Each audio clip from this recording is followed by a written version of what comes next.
Hello বন্ধুরা, কেমন আছো তোমরা সবাই? আজকে আমি তোমাদের সাথে শেয়ার করছি আমার মর্নিং রুটিনটা। তো সকালবেলা আমি একটু ঘুম থেকে তাড়াতাড়ি ওঠার চেষ্টা করছি, অ্যান্ড আমি রাত্রিবেলাও তাড়াতাড়ি শোয়ার চেষ্টা করছি। সো অনেকটা সফল হচ্ছি, and good luck to me. And সকালবেলা আমার কিছু কাজ থাকে, যেমন মেডিটেশন থাকে, অ্যান্ড আমি হনুমান চালিসা চালিয়েই তারপর সব কিছু শুরু করি কানে হেডফোন দিয়ে। তো তার মধ্যে কিছু লেখালেখি জার্নালিংয়েরও কাজ থাকে, তো সেগুলো করার পর আমি একটু হাঁটতে বেরিয়েছিলাম। তো তখন শীতটা একটু কম ছিল বলে, তাও তুমি সকালবেলা দেখতে পাচ্ছ অনেকটাই বেলা মানে আলো হয়ে গেছে। বাট এখন তো শীত পড়ে গেছে, তো আলোটা অত তাড়াতাড়ি দেখা যায় না। অ্যান্ড কাতনের সাথে সাথে আরও অনেকগুলোই কুকুর থাকে, তো তাদের সাথে হাঁটাহাঁটি করছি। আবার একটা এক শালিক দেখলাম, দুটো আর এক শালিক দেখলাম মানে ক্যান্সেল হয়ে গেছে। তার মধ্যে কাতন একবার উড়িয়ে দিয়েছে একটাকে, মানে ছেড়ে দিই শালিক। মা নো নো। আচ্ছা, এ হলো খরগোশ, খুব কিউট দেখতে খরগোশ। বাবা কি সুন্দর দেখতে খরগোশ, মিট্টি দেখতে, মিট্টি তুমি আরো মিট্টি দেখতে, তাই না? আর এই বাড়িটা একটা টাইমে বাড়ি ছিল, এটাকে ভূত বাড়ি বলা হতো। এখন এটাকে ভেঙে দিয়ে এটা বাড়ি তৈরি হবে। বিশাল বড় আম গাছ, ওটা কি গাছ আমি জানি না। দেখাই, এটা একটা স্কুল, কাইন্ড অফ বলতে পারেন প্লে স্কুল। সো এই প্লে স্কুলের একটা বড় গার্ডেন আছে ভেতরে, খুব সুন্দর। আমি জানি না এখানে কিছু হয়েছে বোধহয়, গুড। আর এটা শিবশক্তির মন্দির, উল্টো দিকে আছে, উল্টো পাড়ায় মানে পরের পাড়াতে। আর এটা auditorium, Aurobindo auditorium.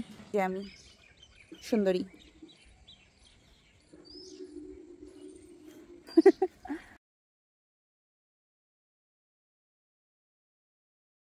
So good morning বন্ধুরা, গুড মর্নিং উইশ করিনি, এখানে করছি।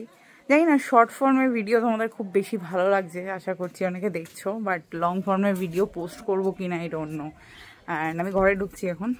সো আর আজকের ব্লগটা তো মনে হচ্ছে I am very excited now. Why, let me tell you. নতুন ফোনে শ্যুট করছি, এটা মায়ের sari, just ignore. Okay, so yeah, যাই হোক, সকালবেলা আমার যে রিচুয়ালসগুলো থাকে সেগুলো করবো, মানে গরম জল খাওয়া, দাঁত মাজা, অনেক কিছু করিনি, করে ফেলি। পা ধুই, বাইরে থেকে এসছি, চলো দেখাচ্ছে।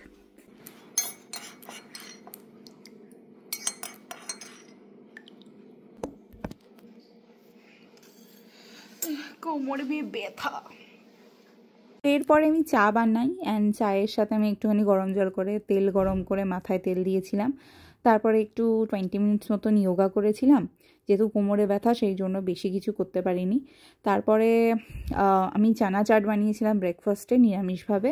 অ্যান্ড নেস্তাশিয়া থেকে এই মাগটা কিনেছি, ওভার প্রাইসড, অ্যান্ড ঢাকনাটায় অলরেডি ক্র্যাক ধরে গেছে, কি আর বলবো। আর লাঞ্চের জন্য প্রিপারেশন হচ্ছিল পটল আলু তরকারি সয়াবিন দিয়ে।